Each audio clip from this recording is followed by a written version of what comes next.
what everyone's chasing: money, the number in the account, the balance on the screen, the figure that's supposed to change everything, the figure 6, 7, whatever. Most people spend their entire lives pursuing it, sacrificing for it, measuring themselves by it, believing that once they have enough of it, life will finally work, right? And most people are chasing the wrong thing. You see, money is not the goal, money is just a reflection, it's the effect of a cause. Here's what I mean. Here's what I mean. Money doesn't create anything, money just reflects. It reflects value delivered, it reflects problems solved, it reflects skills developed, it reflects discipline maintained. The number in your account isn't a cause, it's an effect. It's the scoreboard, not the game, right? When you chase the scoreboard, you stop playing the game well, and the score suffers. Think about it like this.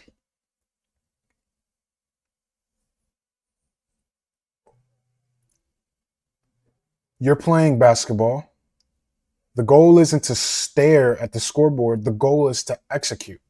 Defense, offense, teamwork, fundamentals, ISOs, screens. Do these things well, and the score takes care of itself. But imagine a player who only watches the scoreboard, who gets distracted by every point, for and against, who loses focus on execution because they're obsessed with the number, with the score. You see, that player loses. Not because they don't want to win, but because they've confused the measurement with the process. You see, most people are staring at the financial scoreboard while their execution falls apart. This is fundamentally true in trading. The P&L that you see at the end of the day is a reflection. It reflects the quality of your execution, the consistency of your discipline, the soundness of your system, your strategy, the plan applied with precision, structure, organized, ordered, tamed. But what do most traders do? What do most of you do? Stare at the P&L, emotionally tethered to every tick up. Every tick up, they feel good. Down, they feel bad. The number owns them. That P&L owns them. You see that P&L fluctuate from green to red, and it runs you. And because you're so focused on a reflection instead of the source of the execution downgrades, it degrades. And so you force trades to make the number move. You hold losing trades because you can't accept the reflection. You cut winners. You cut your winning trade short trying to lock in those profits because you're terrified of the number going backward. The obsession with money makes money harder to make. Understand that.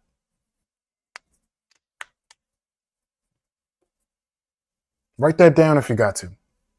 The obsession with money makes money harder to make. What's that one law? I forget what it's called, man. The universal law. Something about like the law of detachment, I think it is, where once you detach from something, it becomes, or once you're attached and overly trying to control something, the outcome of something, it goes completely the opposite, something like that. I need to restudy on my universal laws. But the obsession with money makes money harder to make. Great. Understand that.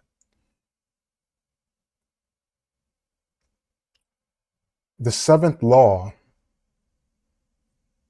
in Soire, which stands for silence of impulse, rational execution, which is my own philosophy I've created. It says, reflection is the true P&L. We do not measure growth in gains. We measure it in composure, consistency, character.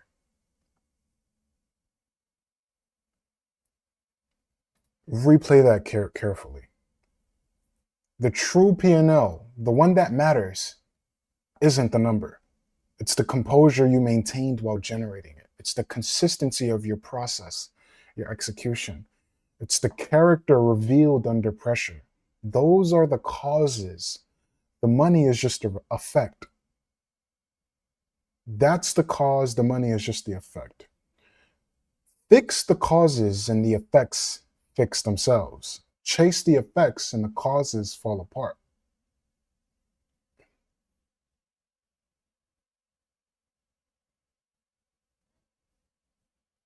Understand that. Fix the causes and the effects fix themselves. Chase the effects and the causes fall apart. You'll never respect your system if what you value more than your system is the financial scoreboard, is the P&L. You'll never respect your rules if you value P&L more than you do the rules. And because you don't respect your rules, the causes fall apart. So here's the reframe. Stop asking, how do I make money? How do I make more money?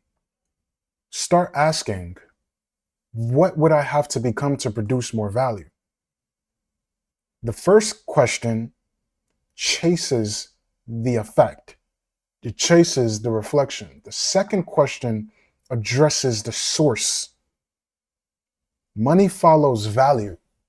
Always. Money follows value. Value follows development. Development follows intention. So it starts with intention, then development of that intention. And then development produces value. Value is followed by money. Value generates money.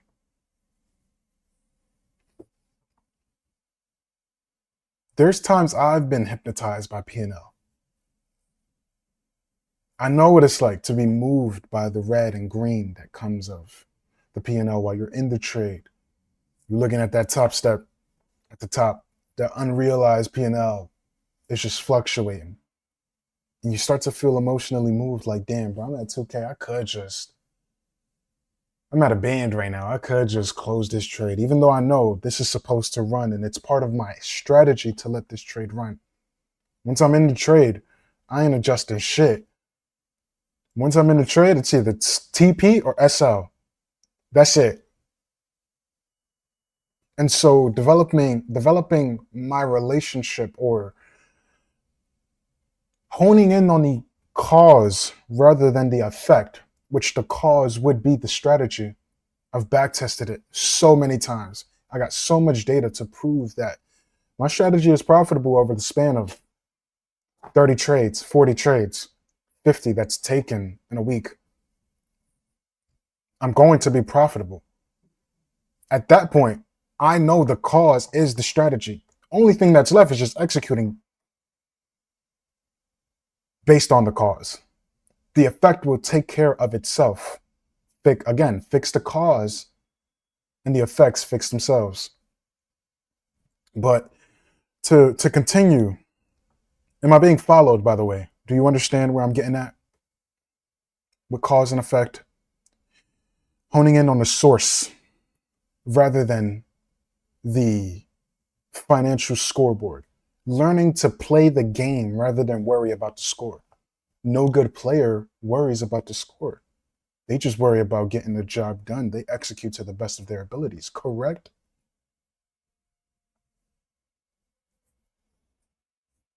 Yes. All right. So let's go deeper on the idea of reflection. The idea of reflection. Money is a mirror. Money is a mirror. Money is a mirror and it shows you things. Not always what you want to see, but always what's true. The mirror doesn't lie, it just reflects. Here's what money reflects. Money reflects your value creation.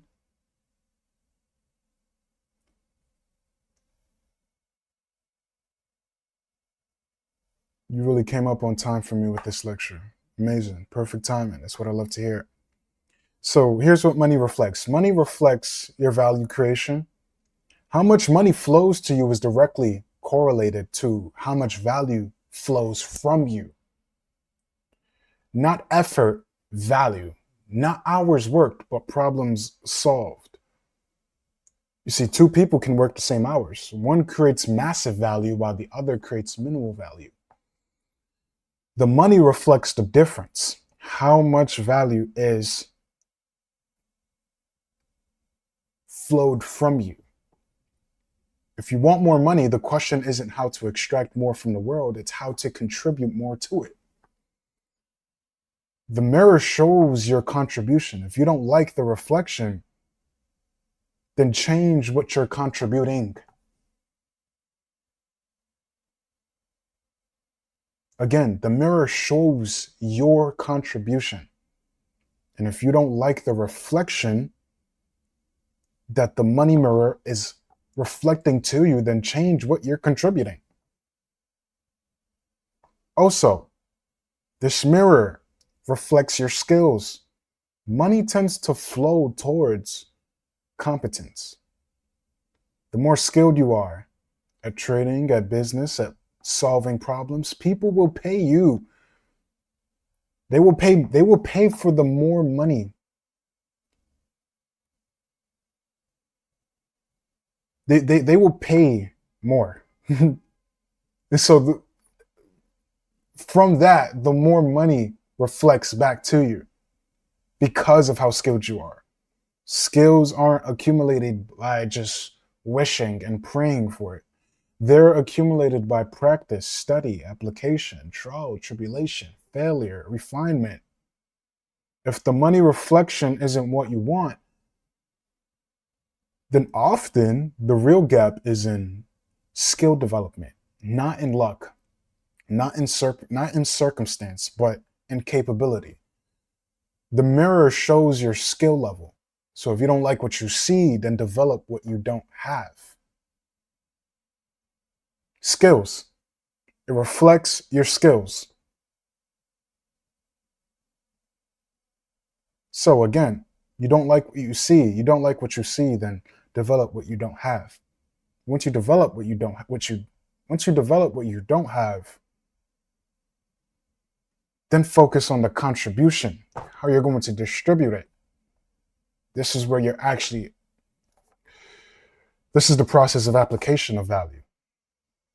And so again, the more value is flowed from you, the more this mirror reflects by flowing money or value to you. But also, what this reflects, this mirror, it reflects your discipline as well. You can have skill and value, you can have talent, and still have the money slip through right through your fingers, you know? Discipline is how you capture and maintain. It's how you organize as well. It's how you manage what comes in, how you avoid also the leaks that drain your accounts, impulsive spending, lifestyle inflation, emotional trading, undisciplined risk. Many people make plenty of money. They just can't keep it. The discipline isn't there, and the reflection shows it. The mirror shows your discipline. So your earnings mean nothing without retention. Understand that. What this mirror also reflects is your psychology. And I would consider this to be a deep one. Give me 1 second. Sorry. Hello? Sima.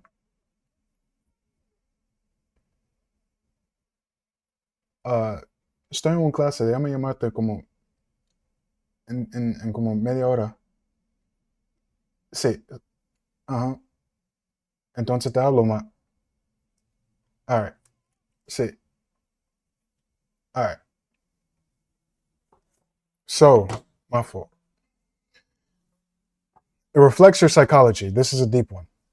I would consider this to be a deep one because your beliefs about money, right? Your fears, your associations, your unconscious patterns, they shape your financial reality more than you want to admit it. If you believe money is evil, then you'll sabotage having it. If you believe you're not worthy of wealth, you'll find ways to lose it. If you associate money with stress or conflict, what's discomfort? You'll unconsciously avoid accumulating it. The mirror reflects your money psychology, and a lot of people have or experience money traumas. That psychology was often installed in childhood, running in the background, invincible but powerful.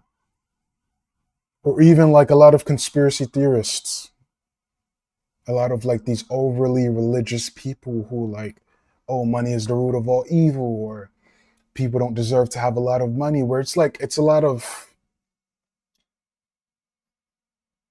controversy around money, but more so just, it's not, uh, there's just a bad relationship or bad look on money. And so this mirror shows your belief, the beliefs that you don't examine. The beliefs that you don't examine will always control your results. So examine your beliefs because it does reflect your psychology. This mirror reflects your psychology. Understand that. What it also reflects is your risk tolerance. You see, money follows risk. Risk calculated, intelligent risk. The person who risks nothing receives returns proportional to nothing. The person who risks recklessly often loses everything. The person who risks appropriately with discipline tends to accumulate over time. That's where you get that equity curve. Your comfort with risk, your ability to deploy capital without emotional influence or emotional hijacking is reflected in your returns. So, the mirror shows your relationship with risk. Avoidance and recklessness both have costs. Now, it also reflects your patience. You see, wealth is built over time. It compounds. It accumulates slowly, then suddenly. But most people are impatient. Most people are impatient. We're all impatient. Well, I've learned to build patience. But most people are impatient. They want the reflection to change immediately. They chase quick returns. They abandon strategies too soon, make changes and adjustments way too quick. They never let the compound effect work. And so the money reflects patience or the lack of it. The mirror shows your time horizon. Short-term thinking produces short-term results.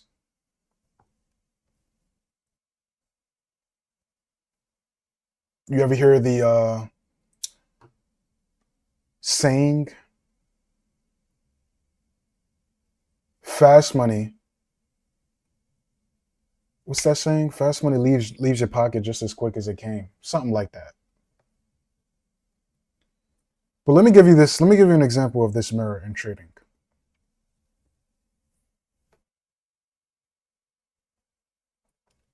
Let's say you blow an account. The money is gone. The reflection is devastating because you have a blown account. But what is it actually showing you? Maybe it's showing you undisciplined risk management. Maybe it's showing you emotional trading. Maybe it's showing you a system that doesn't have an edge. Maybe it's showing you an inability to sit on your hands. So put it like this. The blown account is information. It's the mirror showing you with brutal clarity what's actually happening beneath the surface. Most people look at the blown account and feel shame. Sovereign people look at the blown account and extract the lesson. What is it showing you? The ethics of control, a mantra that I've kind of gone by, which is influenced by the dichotomy of control, which was made from a philosopher, Stoic philosopher Epictetus, is my worth is not determined by the shifting winds of the world, but by the still fire of my own doing.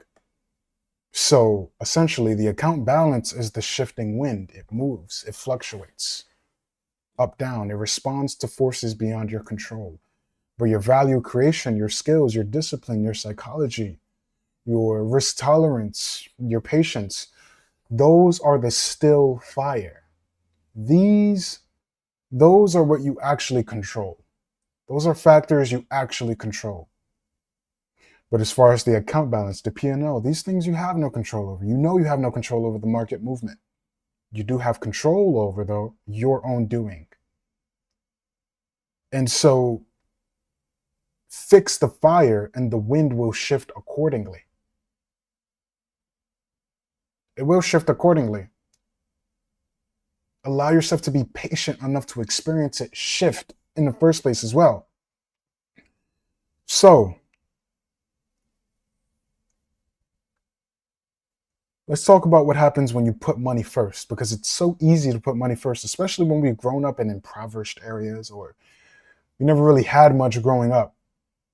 It's so easy to put money first, but what happens is when the goal becomes the money itself, not what it reflects, when it becomes the effect, when it becomes the cause and not what creates the cause, or not what creates the effect, but the number, something breaks.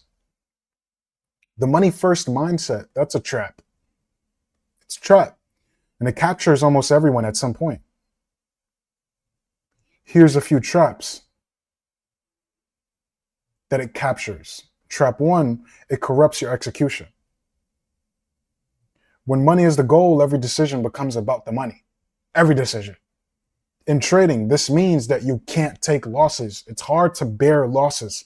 Even though it's part of the game, you can't bear losses because a loss means less money. So you hold, you hope, you add to losing trades, hoping that you break even, or the trade ends up flipping on you to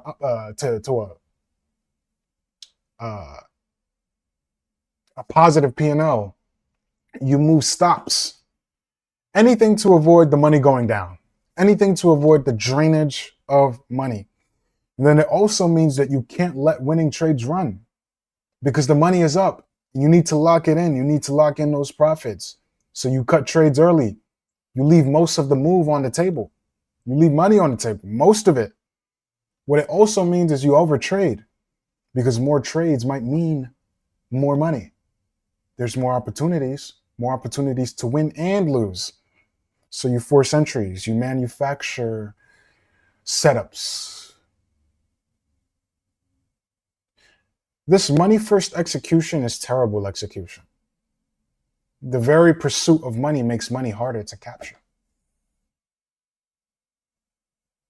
Your attachment to money makes money harder to make.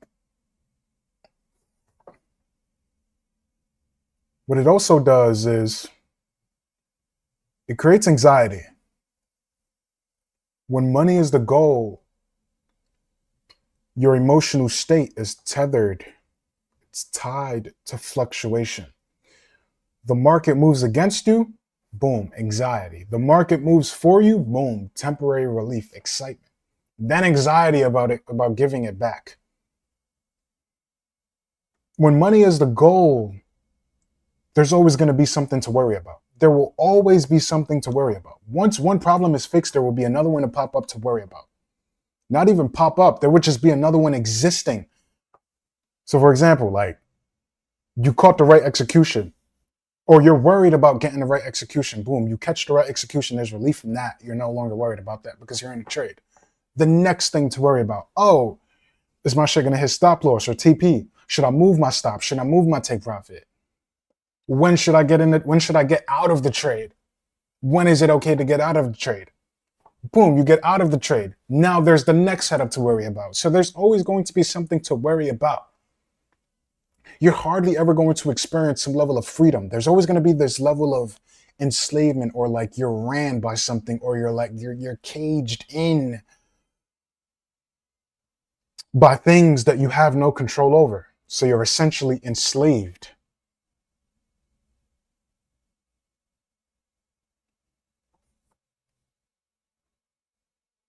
When money is the goal and not the execution, you check the account constantly. You calculate and recalculate. You project and worry. You obsess. There's no peace. There's no calm waters. There's just chaos internally and externally. There can't be no peace. There can't be no calmness, because you've tied your well-being to something that's inheritably or inherently, I say inherently unstable. The market is unstable. It's going up, down, up, down, up, down. The money first mindset, it's a prescription for chronic anxiety. Why? Because the fluctuation never stops. So neither does the worry. There's always going to be fluctuation. And as long as you're focused on something that you can't control, as long as you're focused on the effect rather than the source, the cause, there will always be something to worry about. You know how easy it is to trade in a day? You know how easy it is to trade in the morning when all you have to do is just execute your shit. You get in as soon as you get in, and you get out when it's time to get out. For me, Monday through Friday, trade 7 to 4, 7 a.m. Eastern to 4 p.m. Eastern, 9 hours a day. That's my trading window. However, most days I'm not even trading till 4. Today, I stopped trading I started trading at 7. I was done by 8:30. I didn't hit my profit target. I know for me, what I'm trying to make a day is 2 bands a day. That's it. Make my 2 bands, I'm done. I know on NQ, on NASDAQ, I'm risking 32 points every single trade, and I'm going for 96 points every single trade, 1 to 3, every single trade. I wait for my break and retest and my fib levels. Once I get that, I'm entering the trade. That's it. Nothing else to think about. I don't give a fuck about market sentiment, news. No, when I see the setup, I know exactly what I'm looking for. I enter as soon as it's time to enter. When the system says enter, you enter. I enter. I don't worry about shit. My execution was on point. I entered exactly when I knew I was supposed to enter, and I risked exactly what I knew I was supposed to risk. I don't change no TP, no stop loss. It's either going to hit TP or it's going to stop loss. It hit stop loss, cool. We wait for the next setup and continue. Most days I'm done by 8:30. And so execution has become very easy for me, because I don't have to worry about nothing, because I know the only thing there is for me to worry about, and the only thing that I can control, is my execution. And my execution lies within my system, my strategy, the plan, the consistency, the discipline. I've built these parts.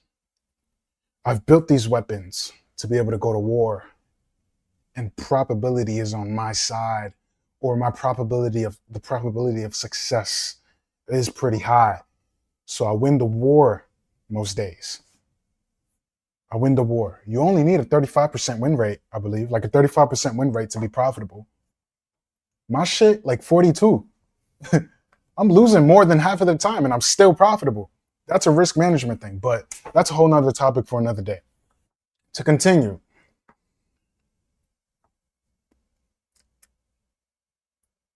where was I? I was just basically honing in on the fact that when you just focus on the source, execution becomes easy.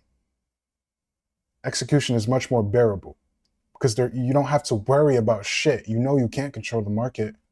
You just have to execute your strategy, and that's it. You've done your part. You've done the best you can do. Worrying about it, worrying about where the market is going, how the trade is going to play out, that's not going to do anything in your favor.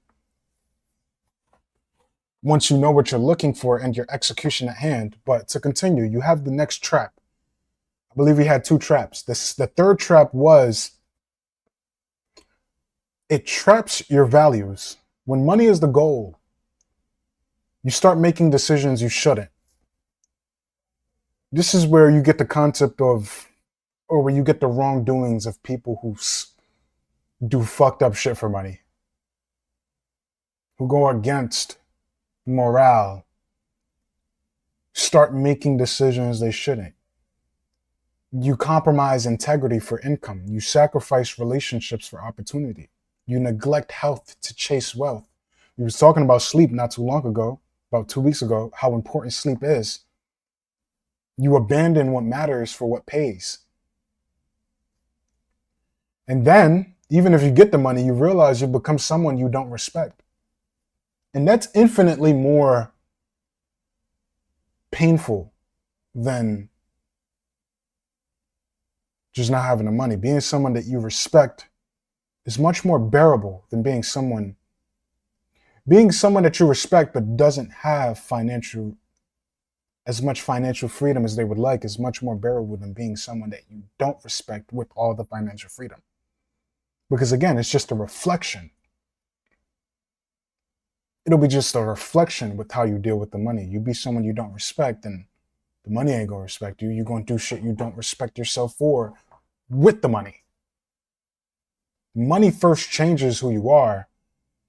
This money first mindset, it changes who you are, and it doesn't for the better.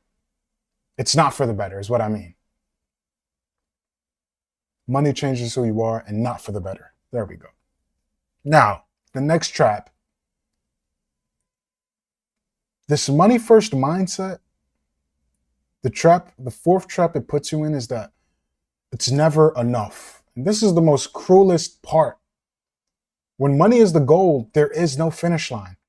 There's no number that satisfies because the money was never the actual need.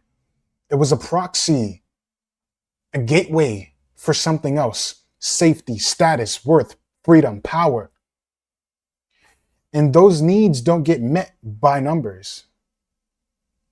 So you reach the goal and the goalpost moves ahead. It moves forward. You hit the target and a new target appears. You're running a race with no end. The money first mindset, consider it a treadmill.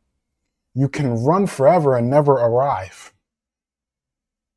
The treadmill don't even stop. I've seen this in some of you. Or I've seen this in traders. They'll say shit like, if I just hit 10K in a month, I'll be satisfied. Then you hit 10K and now it's 25K. You hit 25K and now it's 50K. You hit 50K and now it's 100K. The number changes, but the hunger doesn't. And granted, some would say it's a great problem to have. And I feel it's a great problem to have at some point. But there needs to be limitations to where, okay, there has to be limitations. But the thing is, this provides no limitations because one satisfied hunger creates another. So it's almost hard to have limitations. It's a great problem to have when there's limitations, but setting limitations is the hardest part. At some point, you've got to stop.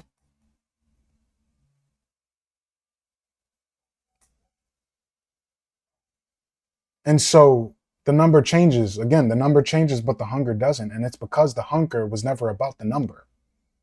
The goal wasn't the money. The money was to provide something that money can't provide.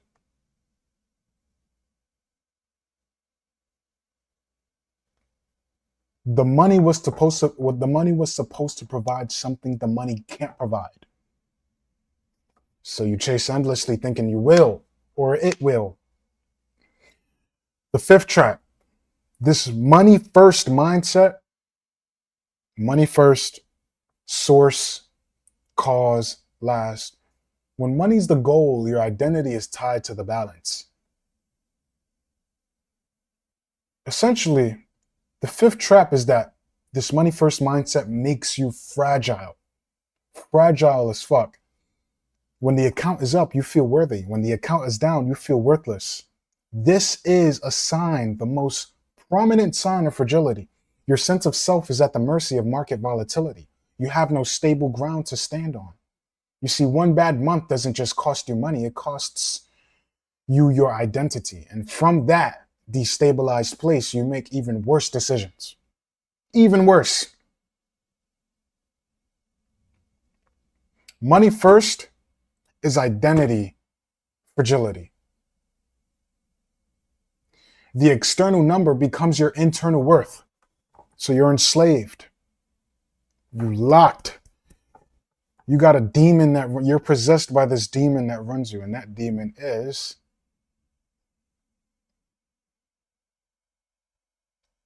P&L, the account balance. When that's up, you up. When that's down, you're down. You're at the mercy of that. A mantra that I go by often is to master thought before the deed, to show the world what you can see that I am sovereign, still, and free. Sovereign. Sovereign. Not owned by the number. Still. Not tossed and tethered by every fluctuation. Free. Free. Sovereign, still, free. Not imprisoned by the endless chase of that money first mindset. This is the alternative to money first, and it's the only path that actually works. Being sovereign, still, and free. You can't be sovereign if money owns you. You can't be still if your peace depends on the balance. You can't be free if you're enslaved by the reflection, the P&L.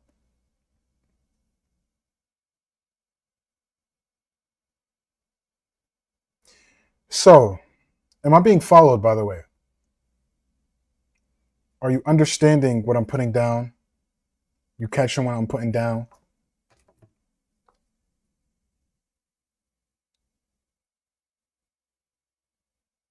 Anything y'all want to point out? Any ways you'd want to interpret the information I'm putting down? Things you might have noticed? Things that stood out to you?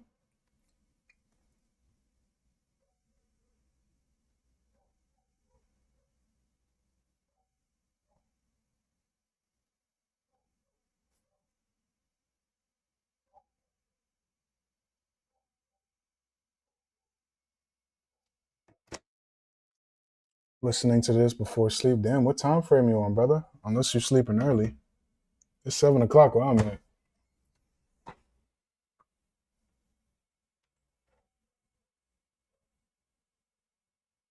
Europe. Oh, so it's probably late as shit. Midnight. My fault, brother. I'll try to see if I make them a little earlier. Maybe an hour earlier next time. My bad, my bad. So, do you record these sessions? I do. I do record these sessions. And I'm going to be posting this one on my channel. I haven't posted a session on my channel in a while, so I'm going to start posting my sessions. But to continue, now that you know the issue, now that you know what comes with putting money first, putting money at the head of your execution, putting money as the goal and not the effect of your execution, of your contribution to the world, of the value in which you produce. If money isn't the goal, what is? What do you actually aim at? What do you optimize for? You optimize for what money reflects and trust that the reflection will follow. You optimize for what the money reflects and trust that the reflection will follow. Optimize for value creation. Create value. Ask yourself daily, what value am I creating? What problems am I solving? What am I contributing What am I contributing that someone would exchange money for? Not, oh, how do I get paid? But how do I deserve to get paid? The money will come to those who create genuine value. Not because the universe is fair, but because value is what money is exchanged for. Again, money will reflect to you the value in which you've exchanged, you've contributed, you've produced. No money, no value. A lot of money, a lot of value. So optimize for things such as skill development. Optimize for skill development. What skills do you need to develop to increase your capacity? In trading, pattern recognition, risk management, emotional regulation, system development, execution, precision. Heavy on the emotional regulation, but heavy on everything. In business, sales, marketing, leadership, communication, problem solving. In life, discipline, focus, presence, self-awareness, relationship navigation, wisdom. Skills compound. The more skilled you become, the more value you can create, the more money reflects back. The investment at hand is in skill, always. So the investment in skill always outperforms the chase for quick returns. So therefore, optimize in skill development. Optimize for skill development. Also, optimize for discipline and systems. Not motivation, not willpower, systems. Build the structures that make good behavior automatic. Build the routines that eliminate decision fatigue. Build the frameworks that keep you aligned when emotion tries to pull you off the rails, off course.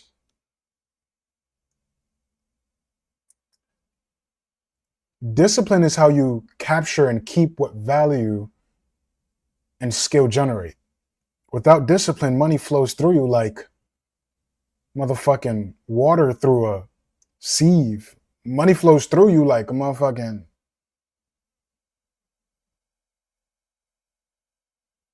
rocks on a waterfall. the disciplined don't earn more. They keep more. And keeping is what builds wealth. We know this.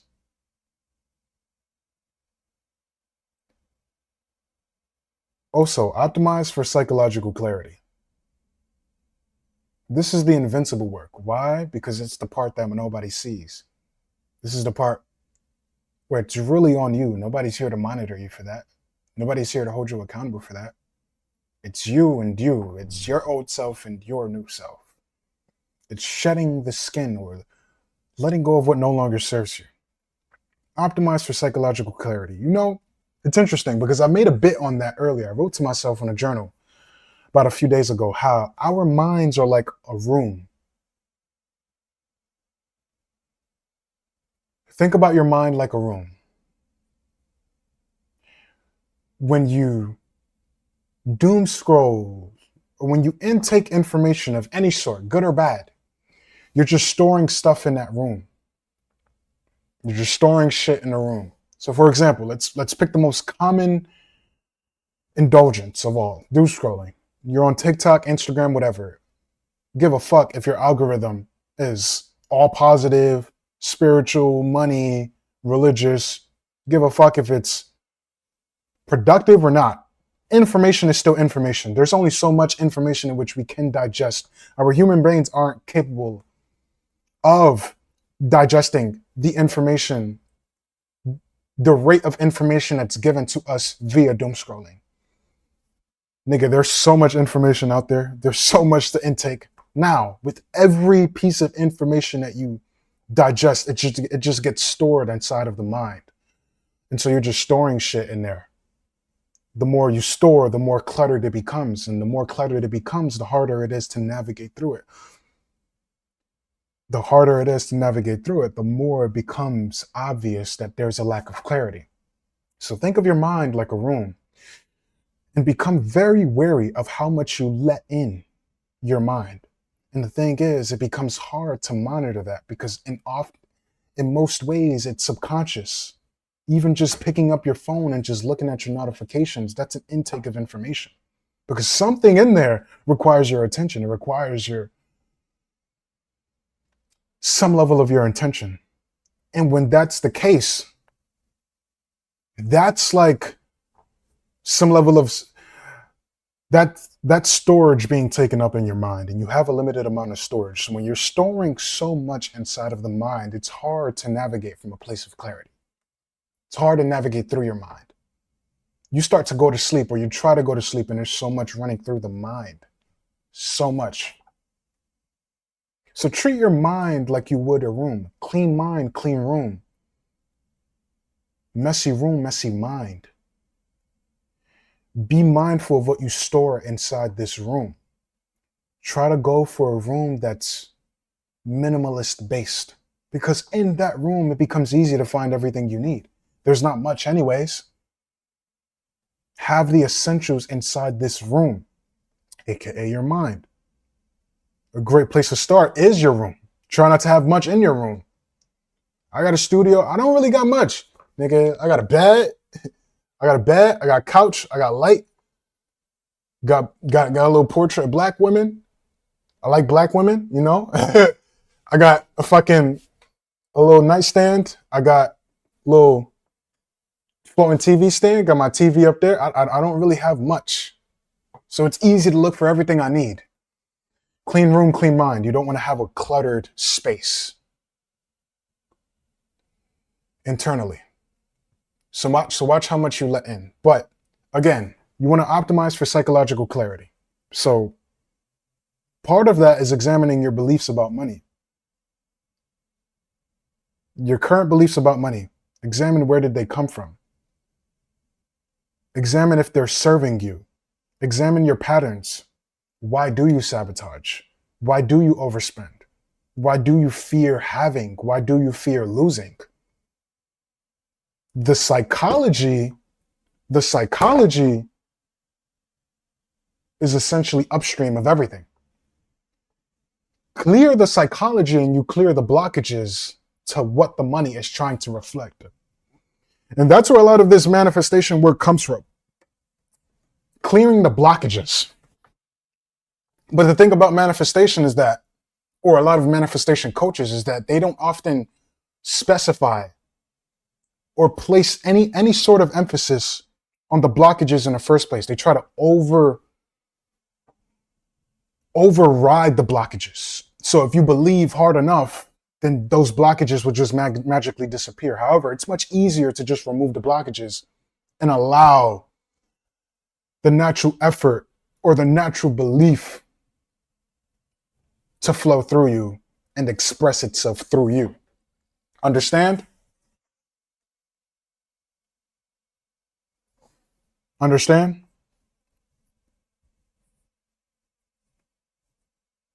Y'all following me? Y'all ain't lose me? I ain't lose y'all? Quinn said, got you. Quinn, you in here late in the shit. You late as shit. My boy Quinn in this motherfucker, you late as shit, my boy.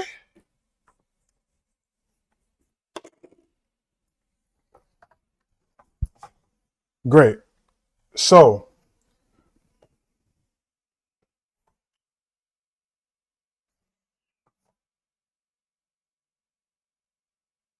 essentially, as far as optimizing for psychological clarity, if there's nothing you took from that, take this. You can't outperform your beliefs. Change the beliefs or stay stuck, because you can't outperform it. If you believe you can't have money, you can't outperform that. There's going to be limits to your execution because of that belief. The belief is upstream of everything. The psychology is upstream of everything. Now, for the next level of optimization, optimize for patience. Optimize for patience. Stop trying to get rich quick. It almost never works. And when it does, it rarely lasts. Quick money leaves just as fast. It leaves your pockets just as fast as it came. Instead, commit to getting rich slowly. Commit to the compound effect. Commit to that equity curve. Commit to small gains stacked over time. The patient people understand that wealth is built in years and decades, not days and weeks. They're playing a different game, not a race, a marathon. And it's the game that actually produces results. The impatient chase reflections. The patient builds sources. The patient focuses on the effect. Sorry, the patient focuses on the cost. The impatient focuses on the effect. Optimize as well. Optimize for integrity. Optimize for integrity. This may sound soft, but it's not. Integrity means alignment between what you say and what you do. It means keeping promises to yourself. It means operating in a way you respect of yourself. When you optimize for integrity, you make decisions you can live with. You build a reputation with yourself and others. That creates opportunity over time. What that also builds is self-esteem. That builds confidence. You avoid the shortcuts that seem profitable but extract costs in ways you can't see yet. Integrity is long-term optimization. Compromise is short-term extraction with long-term costs. Also,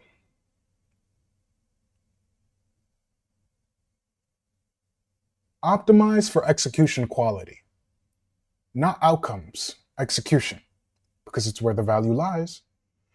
It's where the cause is. Did you follow the system? Did you honor the stops? Did you wait for the setup? Did you manage risk appropriately? These are within your control. They are always within your control. The outcome is not. Stop focusing on the outcome. It's not in your control. When you worry about that, you will always fluctuate internally and externally. When you optimize for execution quality, you build the skills, discipline, and psychology that produces outcomes over time. You focus on what you can control and release what you can't. Execution is the process. Money is the scoreboard. You win by optimizing the process. Kobe ain't be as good as he was because he looked at the scoreboard. That motherfucker scored. He stopped looking at the score and fucking balled. You feel me? Bam Adebayo, he passed the motherfucker. He passed Kobe with 83 points by scoring. The execution.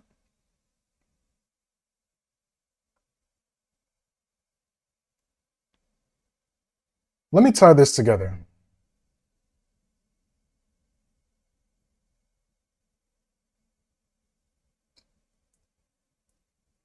Value leads to skill. Well, value combined with skill, skill combined with discipline, discipline combined with psychology, psychology combined with patience, patience combined with integrity, integrity combined with execution, execution creates money.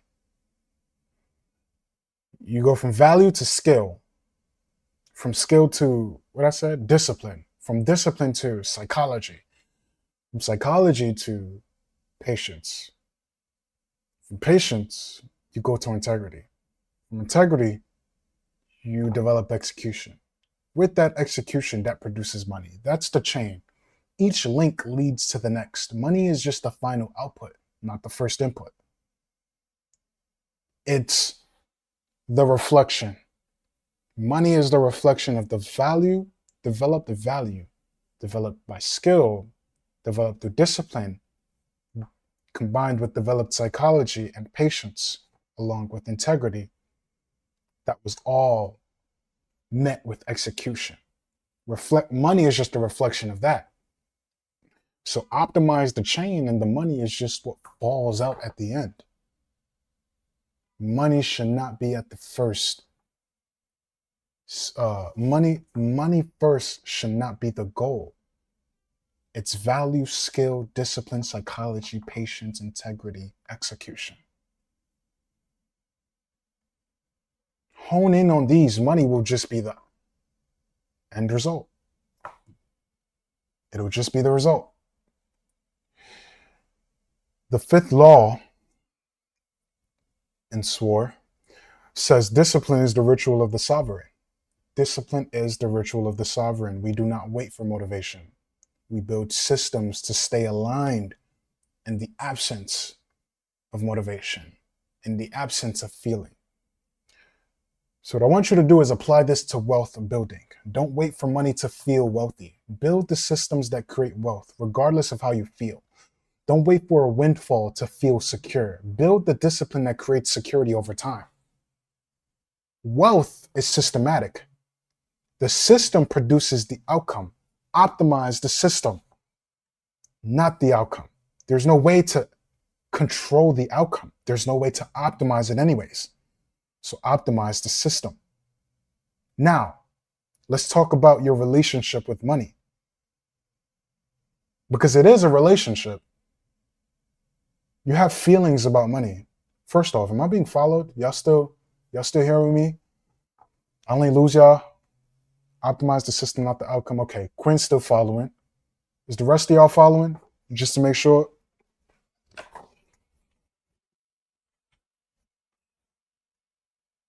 On this motherfucker phone.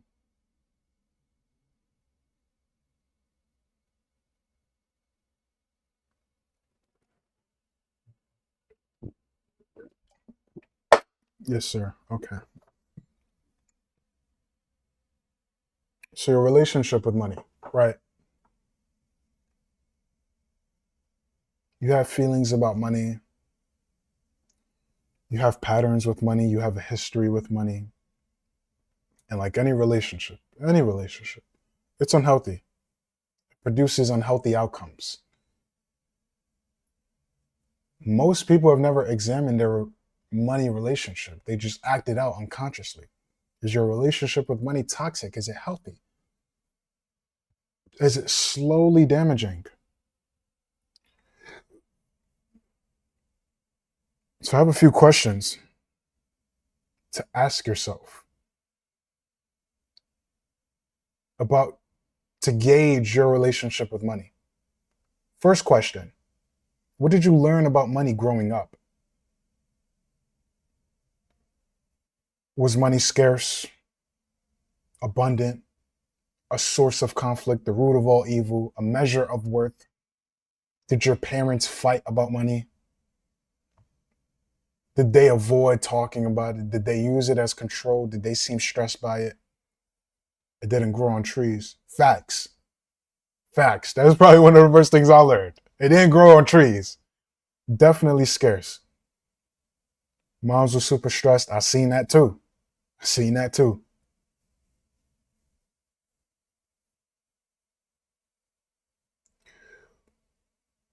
Whatever you observed growing up, you absorbed. The programming is in there.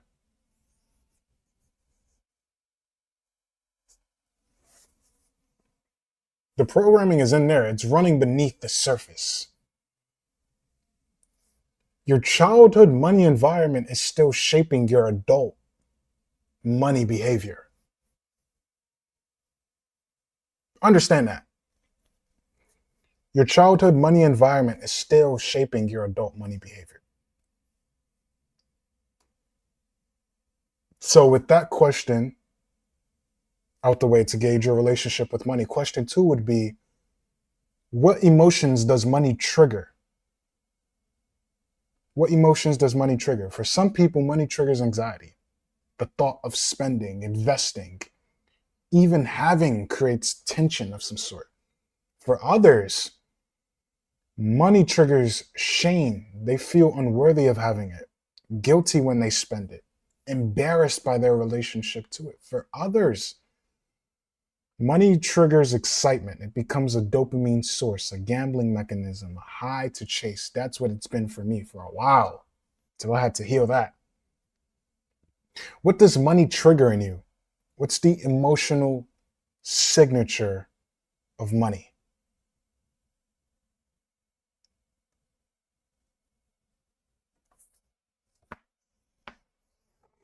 The emotions aren't random. They're just data about what? Your unconscious relationship with money.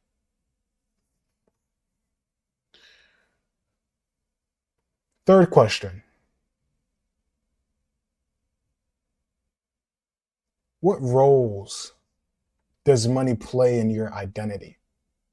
Do you feel like more of a person when you have more money? Less of a person when you have less? Is your identity tied to your net worth? Does the account balance determine how you see yourself?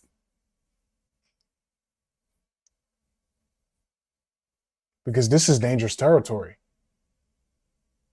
If identity is tied to money, you have no stable foundation. You will never have a stable foundation.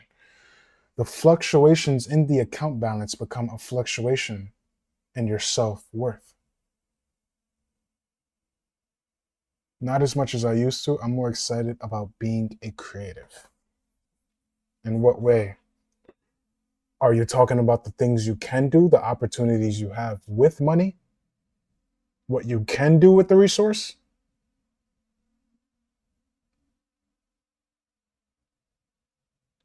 Assuming creativity is a big part of your identity. What I can fund. That makes sense. But I feel there's a very thin line between that and directly tying it to identity. Because if your variety, or if the amount of avenues in which you can express your creativity directly defines your creativity, then you will be tied to the access you have to the different ways to express your creativity, which that in itself is downstream of less money. So if that's defined, if your sense of creativity is defined by how much you can, how many different ways you can be creative by way of money, then in some way, you're kind of tying your worth, net worth, to your identity. And as I said, if identity is tied to money, you have no stable foundation. Money should be a tool, not an identity. And I see how you're trying to shape it as a tool. But if it has to be there in order for you to be you, then it's an identity. Money should be a tool, not an identity. The confusion between the two is the source of most financial suffering. Literal suffering. The confusion between the source. The confusion between the two. Now, question 4. What's your money story? What's your money story? Everyone has one. The narrative that explains your financial life. What's your money story? For example, money is hard to make. Rich people are corrupt. I'm not good with money. There's never enough. I don't deserve wealth. Money changes people for the worse. What's your money story?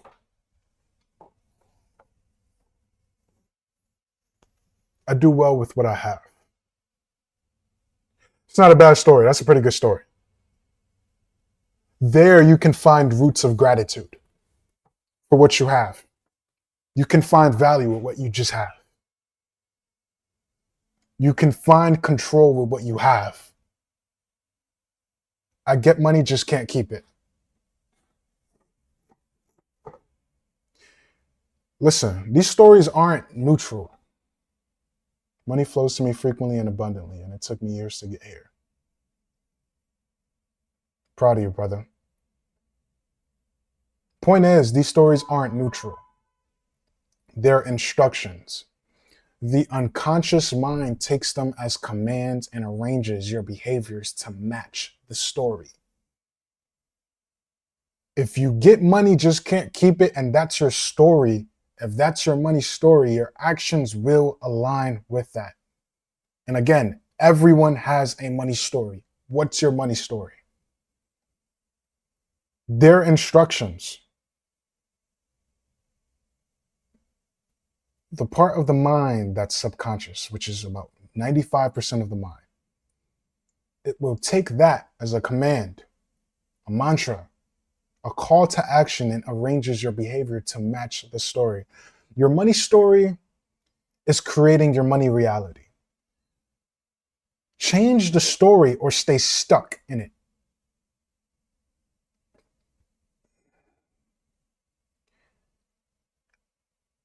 Here's the reframe. Soire, silence of impulse, rational execution, offers. Money is a tool. That's all. It's not good or evil. It's not a measure of worth. It's not salvation or corruption. It's a tool. A medium of exchange that amplifies what you already are. Good person with money, amplified goodness. Undisciplined person with money, amplified chaos. The money doesn't change who you are. It reveals and amplifies who you already were. I'm sure you've heard this somewhere. Your character isn't determined by money. Your character is revealed by money.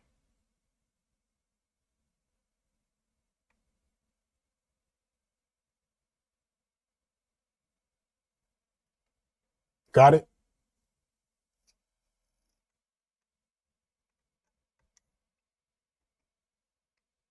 So, the ethics of control. Once again, my ethics of control. What I go by.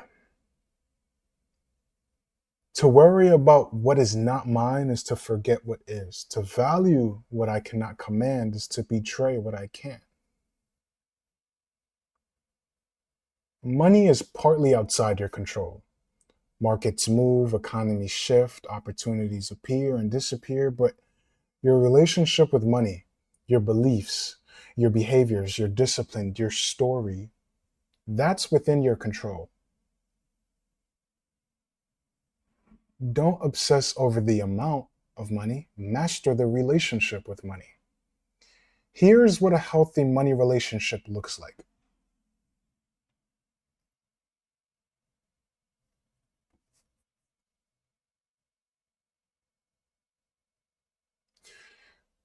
You can make it without guilt. You can have it without anxiety. You can spend it without shame. You can lose it without collapse. You can give it without resentment. The money moves through your life smoothly. It's not stuck. It's not charged. It's just a tool that you use well. And the reason you use it well is because you've been able to develop yourself to be able to use the tool well.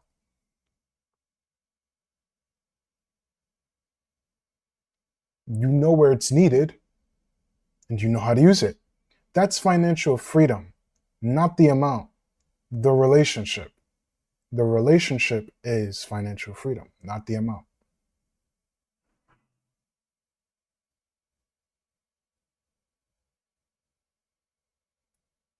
So let me bring this to a clear conclusion, as clear as I can possibly conclude this. There are two possible arrangements between you and money. Either money serves you or you serve money. There is no neutral, no in between. You're in one arrangement or the other. Either money serves you or you serve money. When you serve money, you sacrifice health for income. You sacrifice relationships for money. You sacrifice integrity for profit. You sacrifice presence for future accumulation. You sacrifice who you are for what you have. The money owns you. You're its employee, its slave, its vehicle. Every decision filters through what's best for the balance, not what's best for you. Serving money in a lot of ways to a lot of people. Serving money looking from the outside in. Serving money looks like ambition. It's actually bondage with a virtuous costume.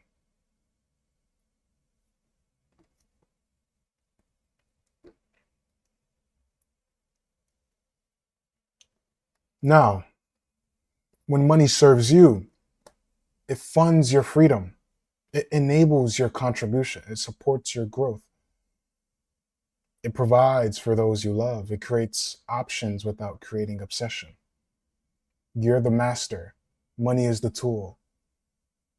You use it well, but you're not used by it. Money serving you looks quieter than money owning you. Money serving you looks quieter than money owning you, but it feels incomparably better.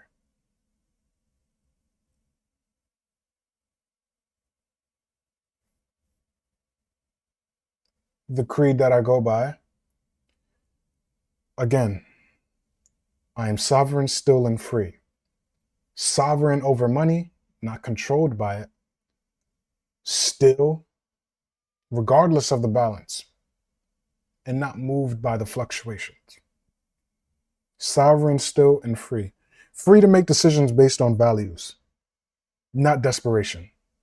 This is the goal, not a number, not an amount, a relationship. And so here's the test. If you lost half your money tomorrow, who would you be? Would you collapse? Would your identity crumble? Would you become a different person? Or would you be the same person, the same exact person with less money? Shaken, perhaps. Disappointed. Certainly. But fundamentally unchanged because your identity was never the balance. You were you and the balance was the balance because the balance was always a tool. It wasn't you. The answer to that question reveals the arrangement. The arrangement of whether you're a servant of money or a master of money. You choose.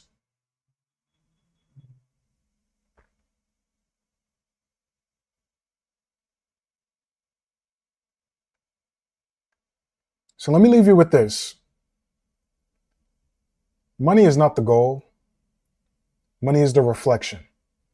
It reflects your value, your skill, your discipline, your psychology, your patience, your integrity, your execution. Fix those, become someone who creates value, develops skill, maintains discipline, who clears psychological blocks, exercises patience, operates with integrity, executes with precision. And the money will reflect accordingly. It's simple to understand. If you chase the effect, if you chase the reflection instead of the cause, you distort it. Build the source and the reflection takes care of itself. So today, and for the rest of your life, shift the question, not how do I make more money, but who must I become?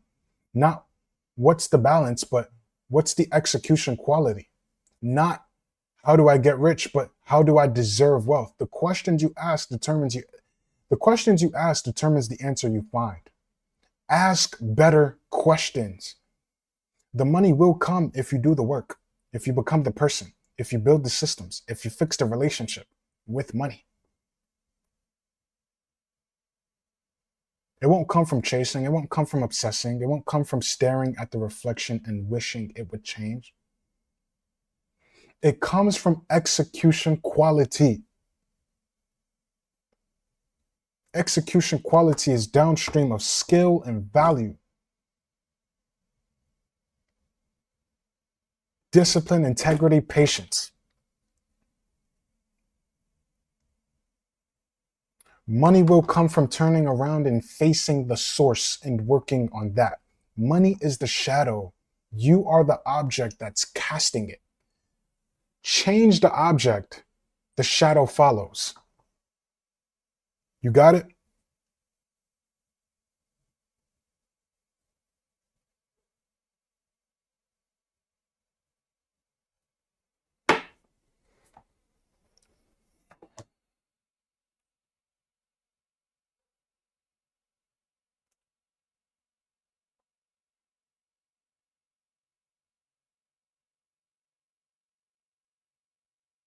Change the object, the shadow follows.